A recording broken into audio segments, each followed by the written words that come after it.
Kids, when it comes to your career, you just can't run around and try to hook up with any random job.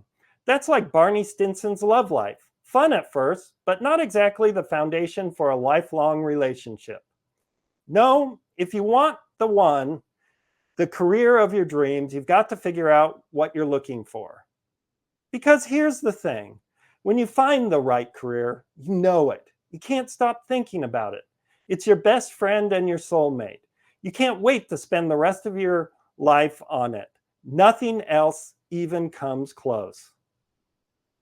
All right, if I'm going to find the right coding job, the one that gets me started on my dream career, that's 5 things, 5 big life-changing things.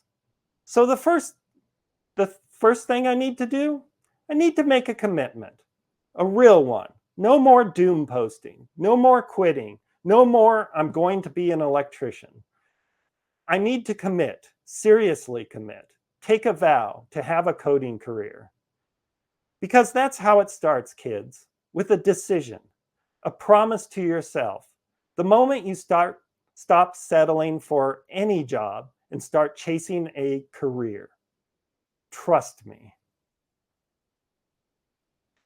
Kids, finding the right career, the career, is a lot like finding true love. It's not easy. It takes work. It takes commitment. And sometimes you've got to be willing to say goodbye to your baggage and take the leap.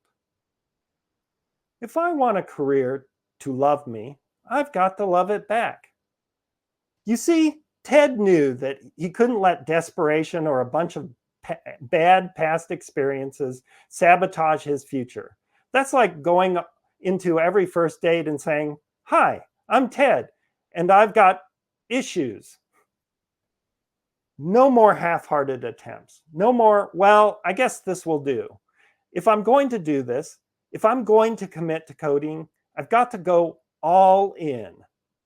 All in. It's not just about finding a job that I can live with. It's about finding a career I can't live without. And so Ted did the hard stuff first. He sat down with himself, worked through all the personal baggage, the doubts, the fears, the bad experiences, anything holding him back. He even took a hard look at his mental health because he knew you can't build something great on a shaky foundation. This is my destiny. I'm going to do this. I'm going to code. And I'm going to keep coding until I have the career that I've been dreaming of. This isn't a fling. This is forever. And when Ted finally made that commitment, when he made that sacred vow to his future self, he wrote it down. So that whenever things get tough, whenever I'm ready to give up, I can look back and remember, this is what I promised myself. I'm in this for the long haul. And someday, when I'm standing in my dream career, I look back at this moment and I'll know I earned this. Because kids, whether it's love or a career, if it's worth it, you have to go all in and you can never look back. Kids, with your career, you've got to ask yourself 3 big questions. And this is the first one. What is my lifestyle goal? My lifestyle goal is just me deciding what's most important. What's my priority? A high salary? That's like marrying your rich soulmate. It's not just about passion. It's about someone who loves you and flies you first class to Paris. Money, comfort. It's a solid life. And hey, no judgment. Or maybe you're after a career where you love the work itself. You're learning, growing, pushing yourself to master new skills. That's like finding a soulmate who brings out the best in you. Someone who you can't wait to grow old with because every day feels new. Or maybe it's stability and work-life balance you're looking for.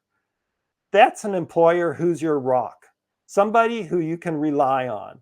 They give you plenty of space to be your own person, but when hard times come, they are there for you. But here's the thing about priorities, kids. They're personal. Is it money?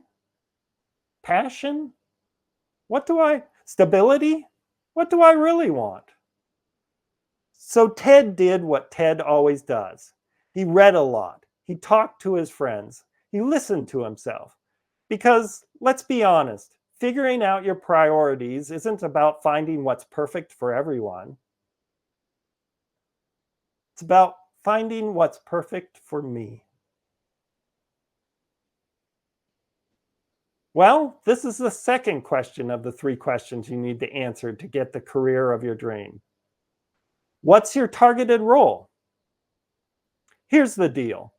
If you don't know your targeted role, you're like Barney in a laser tag arena, running around, taking shots at everything, but hitting nothing. And that's no way to find the one.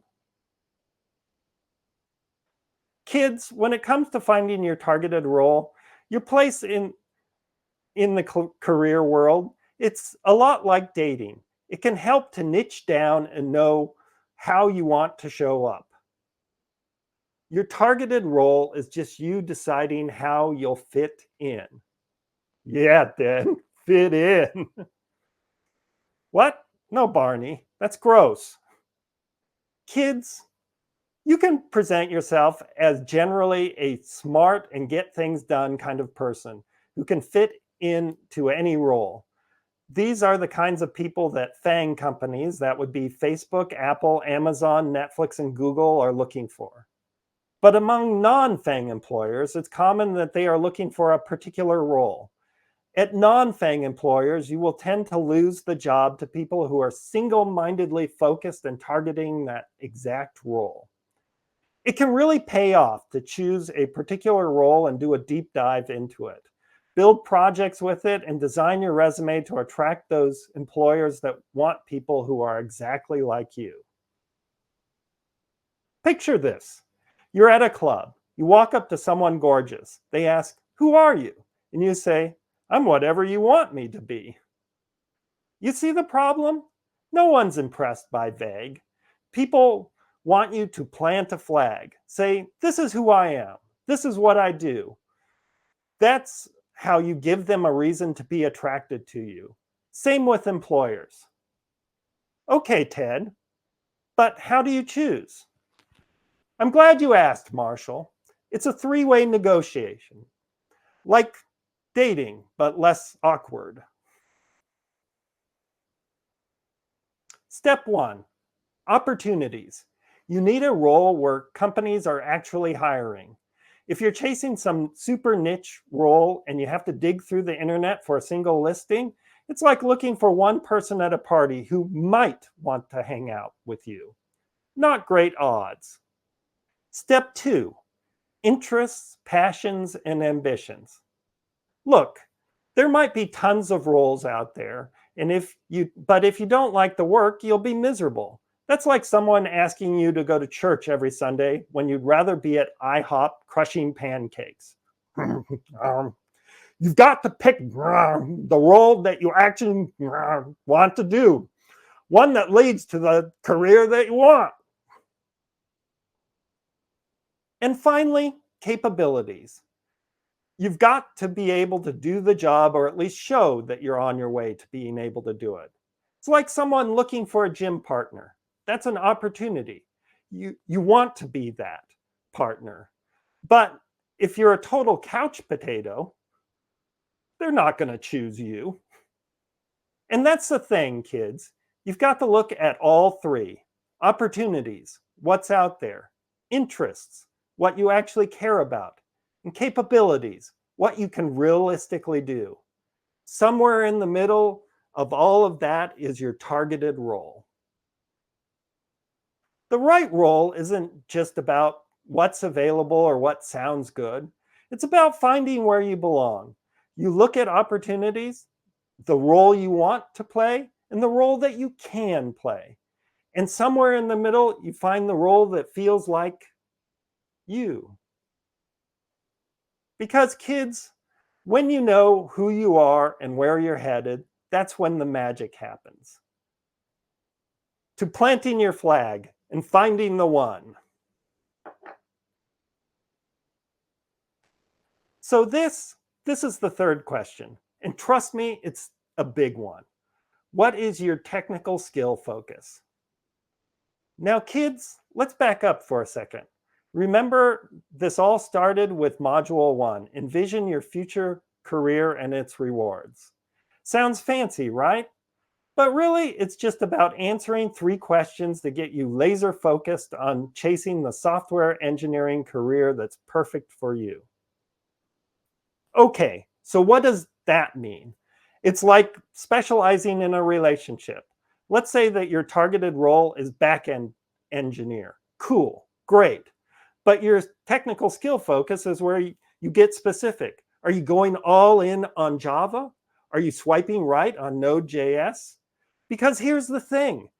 You're not just throwing out random buzzwords hoping to get lucky. You're zeroing in. You're saying to employers, hey, you're looking for someone who knows Java? I am that someone. So figure out your technical skill focus. It's not just about being good at something, it's about being good at the right thing for the job that you want. Because when you specialize, you're not just chasing any job, you're chasing the exact job that leads to the career you want. All right, guys, let's talk about skills. This, kids, is where you stop winging it and actually make a plan.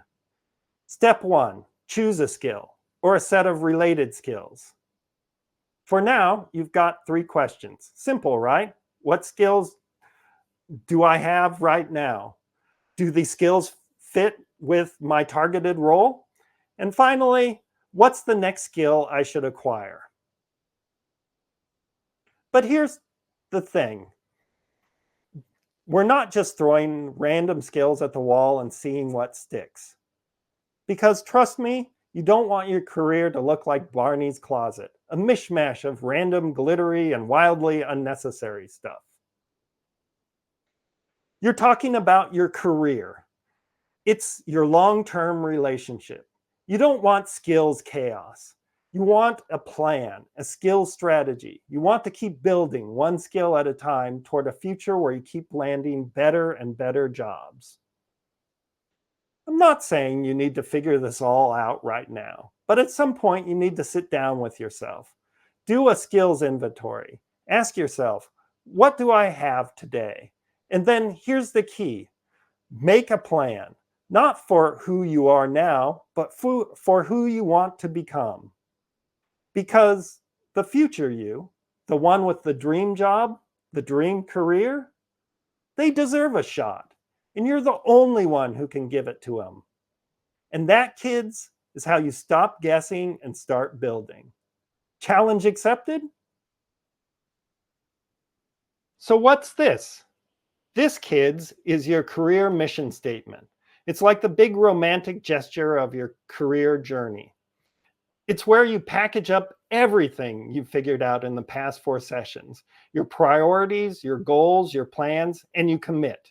You write a statement that says, this is what my career is going to be. It's your North Star, your compass, the thing that keeps you from wandering around like drunk Barney, throwing resumes at random companies and saying, have you met me? And look, I get it. It seems like a lot of work. Spoiler alert, it is a lot of work. But you know what else is a lot of work? A relationship that actually lasts. And this is how you get your dream career instead of settling for the first meh job that shows up on Tinder. I mean, LinkedIn. Some people can do this solo. That's great. But for others, it's like Marshall studying for the bar exam. You do better when you invest in someone who can help you figure it all out. Bottom line, a career mission statement isn't just words. It's a plan, a promise, a giant, I've got this to your future self.